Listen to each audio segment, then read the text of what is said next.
Hi friends, my name is Melissa Mortensen from polkadotchair.com, and today I want to walk you through the steps to make one of my newest quilt patterns, the Bows and Monograms quilt.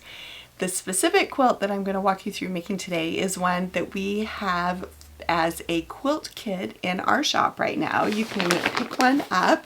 It comes in this great project bag. The kit comes with all of the fabrics that you need to make your quilt, along with a printed copy of the pattern. I'll go through that more in detail as the video goes on. But first, let me introduce you to the quilt pattern. So I have it pinned, I have the quilt pinned up here.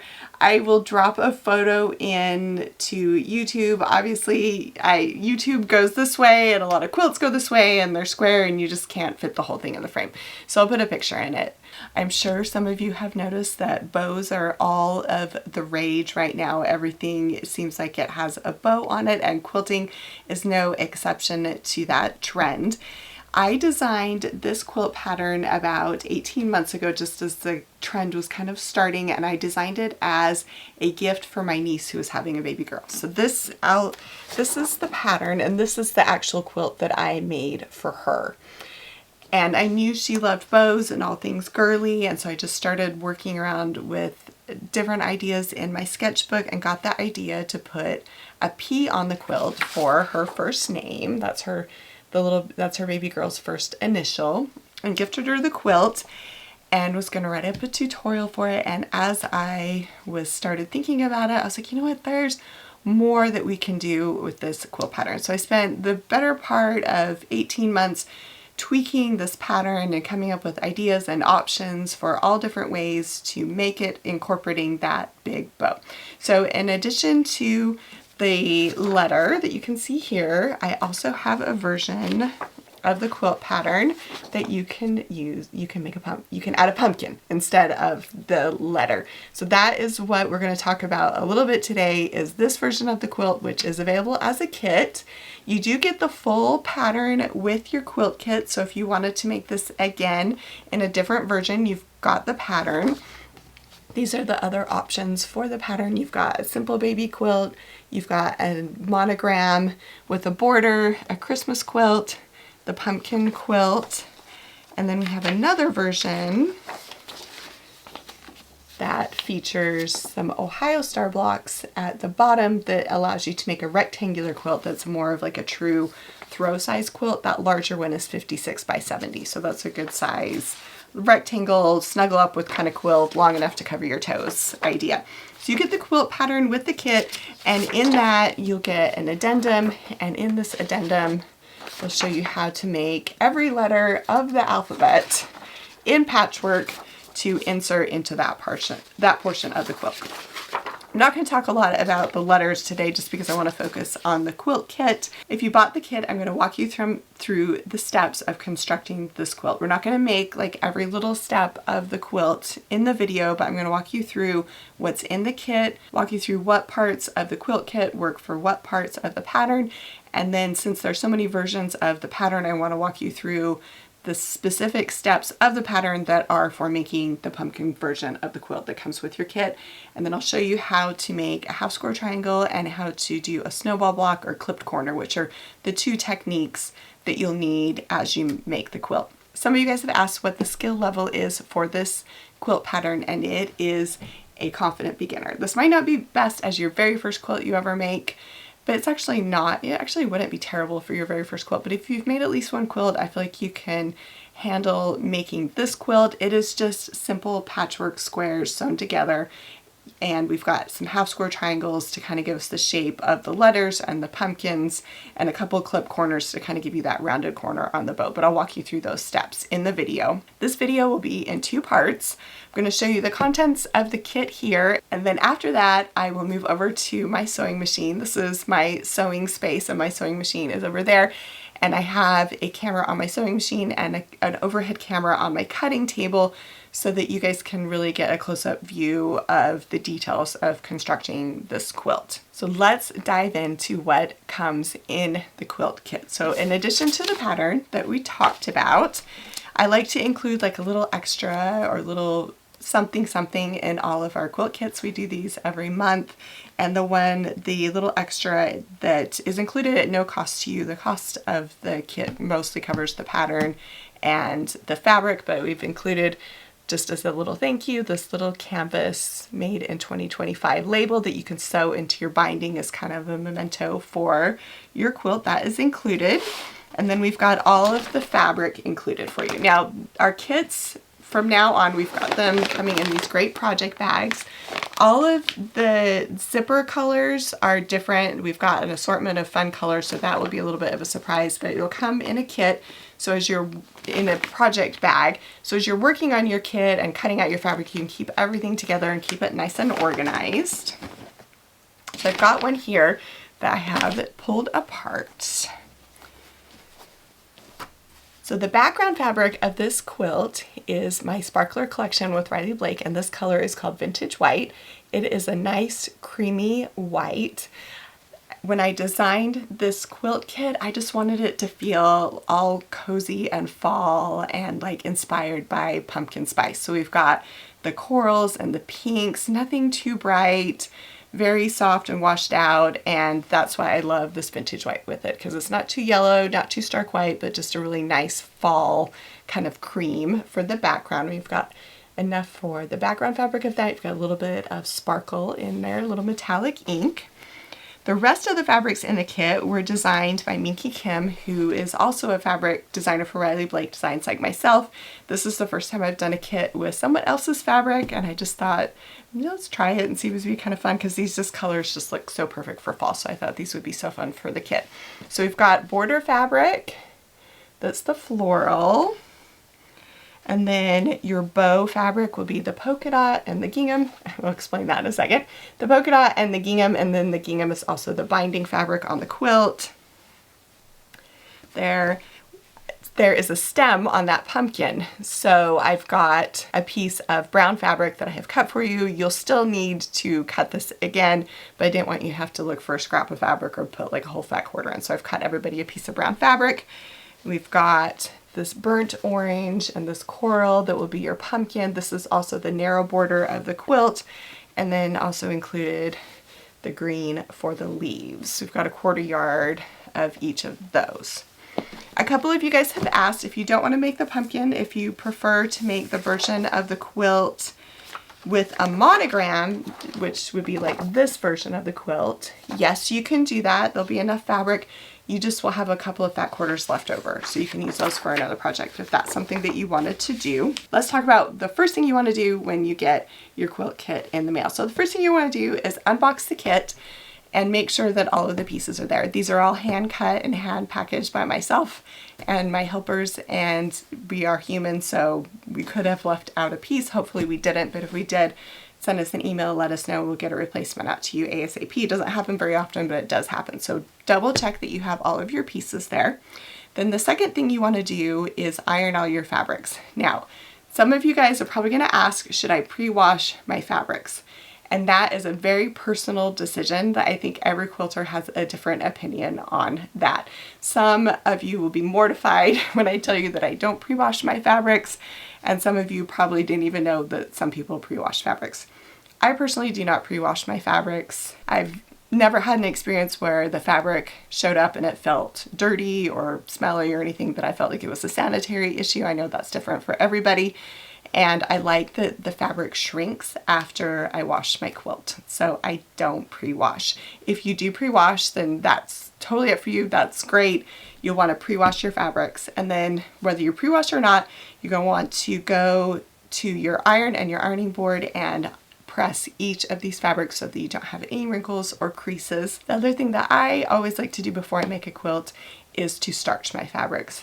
I use Faultless spray starch. You can get an aerosol or a pump spray, just depends on your personal preference.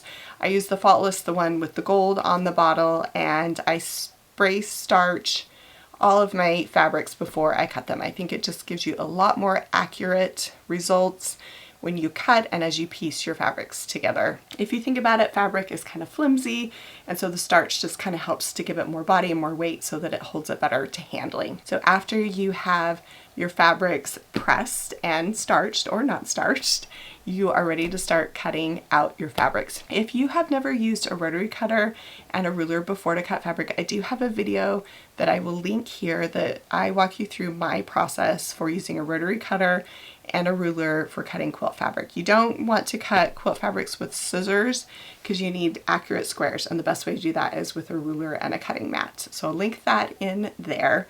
And then what I'm going to do now actually is I'm going to switch over to those other cameras because I want to be able to give you a close-up view of the pattern and a close-up view of which fabric is which so that it's clearer for you, and I just think that you can see it a little bit better in that overhead camera. So let's go ahead and I'll reorganize everything and then catch up with you guys over at the sewing machine in a second. Let's break down what's in the kit and go over the steps to start with the quilt. Before I did that, I just wanted to, I know you can't see the whole thing, but I thought it would just kind of give you a little bit of a close-up of the quilt fabric. The pantograph that I quilted this with is called Pumpkin Meander, and I love how it adds all this texture to it. Then I've just got a solid flannel on the back. Looks like I picked up a little bit of lint there. There are two techniques you need to know how to do to complete this quilt. The rest of it is just, most of the quilt is just squares sewn together, as you can kind of see a little bit more in this close-up. But you need to also know how to make a half square triangle, which this piece right here is a half square triangle, and you need to know how to do a clipped corner. And this piece right here is a clipped corner. And I will go over both of those techniques with you in the video today. But just so you can kind of have some context of where those pieces that we're going to make fit into the quilt, so you can kind of see that. There's also half square triangles on the pumpkin, on the corners of the pumpkin block, and half square triangles for the leaves, and a clipped corner for the stem and the small pumpkin leaf. Okay, so let's move this out of the way. I showed you earlier what is exactly in the kit, but I'll just do another kind of unboxing here just so you can see it a little closer. So we'll take it out of the project bag just because we're getting a little bit of a reflection from the plastic. All right, so we've got all of our fabrics that come in the kit along with your little Made in 2025 canvas label, and I will actually take this out and show it to you so you can see just a cute little canvas label. What you'll do is you'll just stitch that. If you want to, you just stitch it into the binding. I should have done it on this one. I was in kind of a little bit of a rush to get finished, but what you would do is just, after you flip this over and stitch it down, you would just slide that right under, you would slide it under the binding right there. And maybe I'll go ahead and do that after just so you guys can kind of see what that'll look like. Then you've got a bunch of fabrics. So the big thing with this is to make sure you know which fabric needs to be used for which part of the pattern. So I'm going to go over that with you. You will not need the supplement to make the pumpkin quilt, but since we did give you the full pattern, the supplement is included with all of the directions to make all of the letters. We've got just kind of an overview guide for the half square triangle and a quarter square triangle technique you use to make the letters on the front, and then specific directions for each letter. Most of them are in alphabetical order, but G and Z needed a little more directions, so we've got those on the back page. So you're going to open up your pattern, and you'll notice that right here on the first page we've got kit contents. So you want to match up your kit contents to your fabric A, B, C, D, E, etc. I don't have the brown scrap as one of the kit contents just because it's one scrap of fabric. So we've got our background fabric. So this is your background fabric right here. That's the sparkler in vintage white. We have got fabric K here, which is fabric K here, which is going to be used for your pumpkin. We have the polka dot here, which is fabric A, which will be used for the bow. We have fabric D here, which is the narrow border around the edge, and the second pumpkin fabric, which is fabric L.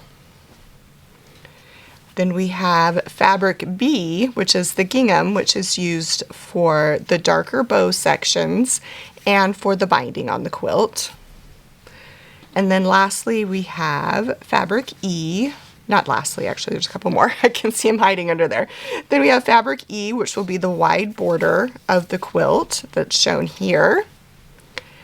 And then fabric M, which will be used for your leaf. You've got a 1/4 yard of that one, and then your stem fabric here as well.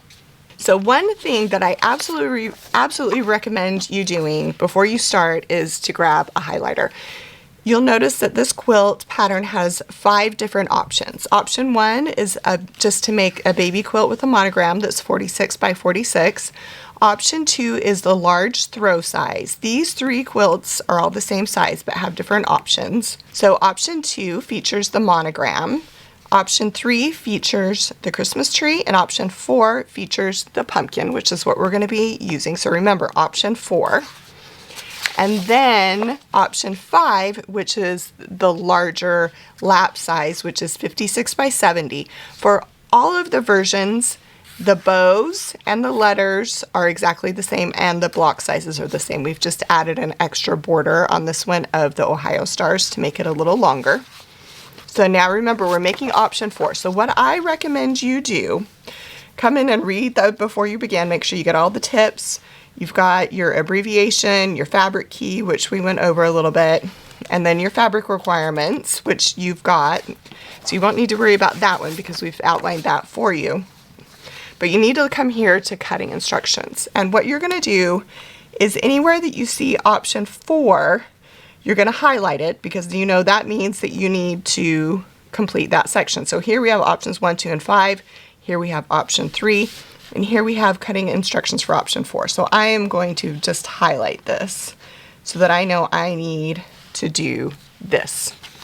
Then coming on to the next page, cutting instructions for borders, which is options 2, 3, and 4. So we do need the cutting instructions for the border. So we need to highlight that because we need to cut the border. And then option 5, we're not doing that one. I've got a couple of reference sections here that we'll walk over with you how to make half square triangles and such. And then we've got parts of the pattern. So part 1 complete for all 5 options. So we're going to highlight that since you're making one of the 5 options. Then this is following for steps 1, 2, or 5. So that does not apply to you guys. So we're going to fast forward to part 4, which is complete for option number 4, pumpkin. So we'll highlight that so you know you can just skip that. That way you just, as you're sewing, it's just gonna be so much easier as you go. And then here we've got border instructions for options 2, 3, and 4. So we'll highlight this because we need to follow these directions. And option 5, we're not doing that, so we're not gonna highlight that. And then we've got all our assembly diagrams and grids and stuff. So I think that will really help you stay organized as you sew if you just take a minute and go through and highlight the portions of the pattern that you need for that, since we did give you the entire quilt pattern. So if you want to make it again in a different version, you absolutely can. But just so you don't get confused and cut the wrong pieces or complete a step that you didn't mean to complete. Following along with the pattern, we're just going to come in here. All of the specific cutting requirements are in the pattern, but we're going to move here to part 1 where we're going to create half square triangles. So I'm going to show you how to make a half square triangle using the method outlined in the pattern. So I've got some supplies here.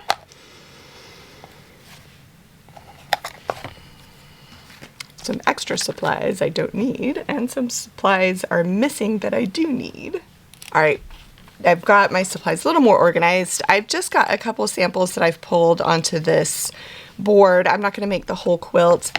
This is what we're going to make is the half square triangle. It's the same half square triangle that you're going to create. You're going to create the same half square triangle for the corners of the pumpkin and the corners of the bow. So I'm going to be making one of these fabric K half square triangles. It's the same technique for the other fabrics in the quilt. So what you're going to do is you've got your 2 squares cut. You've got more than 2 squares cut, but we're just going to use 2 for this example of your background fabric and your other fabric. And you're going to take a pen or pencil and you are going to draw a diagonal line on the wrong side of your background fabric. You can do it on either fabric. I just, as a general rule, like to do it on my background fabric. I'm using a friction pen.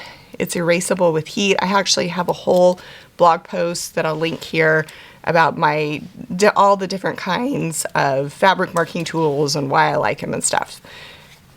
So then you're just going to layer the 2 squares of fabric on top of each other. And you can see I was not perfect with cutting this, but it'll be okay because we're going to trim it. Pretend those are cut perfectly. I must have been in a little bit of a hurry. Actually, we'll just go ahead and trim that now. You just make decisions on the fly, if you've noticed, because these should both be 4.5, and they are, and for some reason this other one got to be a little bit wider than 4.5. I don't know how that happened. We'll just trim that up since we can. All right, so I'm going to go to my machine, and using my machine, you're going to make sure you know where the 1/4 inch mark is on your sewing machine. I'm going to sew a 1/4 inch on each side of this line that I drew.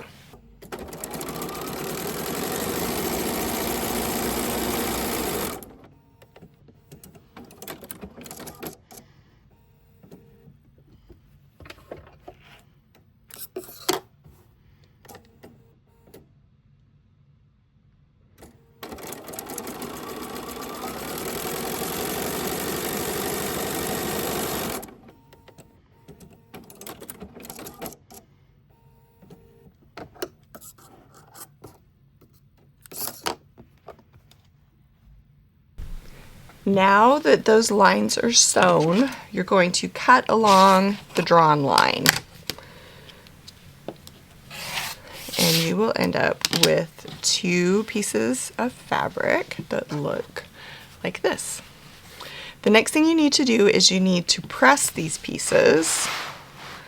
So I've got my a wool ironing mat here, and then I have a portable ironing board underneath it. The heat transfer with just the wool. The heat transfer with just the wool to my table is a little bit too much, so I like to put the extra ironing board underneath. And then you're just going to flip it up and press your seam towards the darker fabric. Press that open. We'll do the same thing with the other one.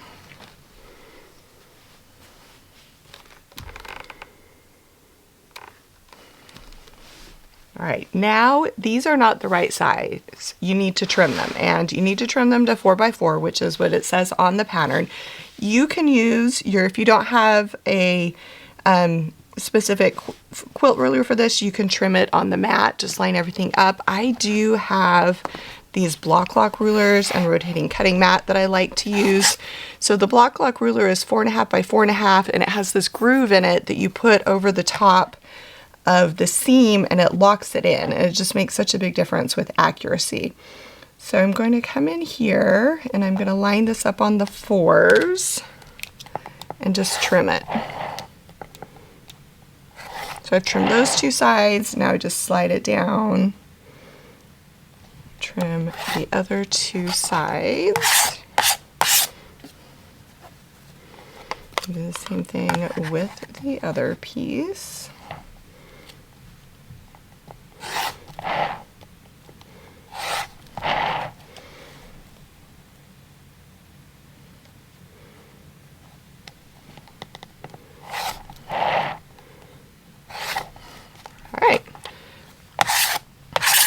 Now you have 2 half square triangles that are 4x4, which is the size you need for the pattern.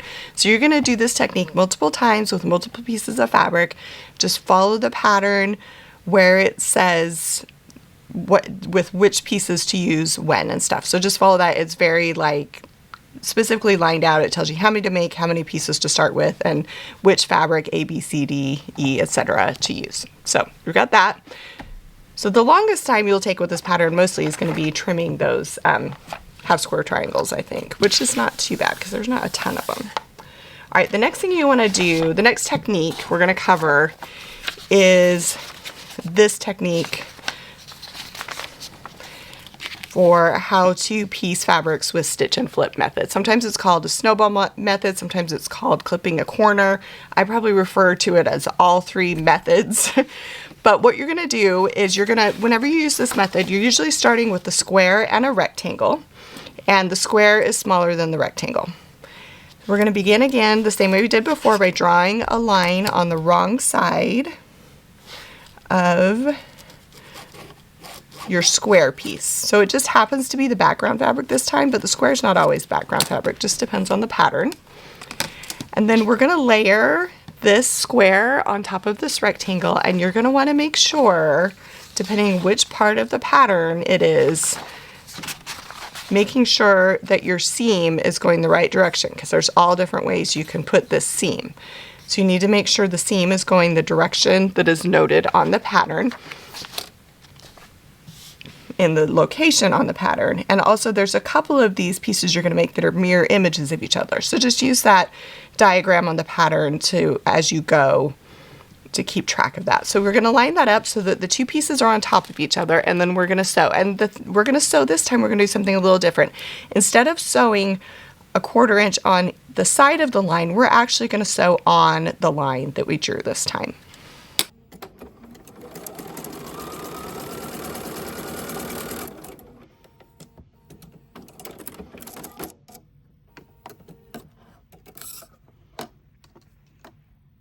After you've sewn on that drawn line, you need to trim and press.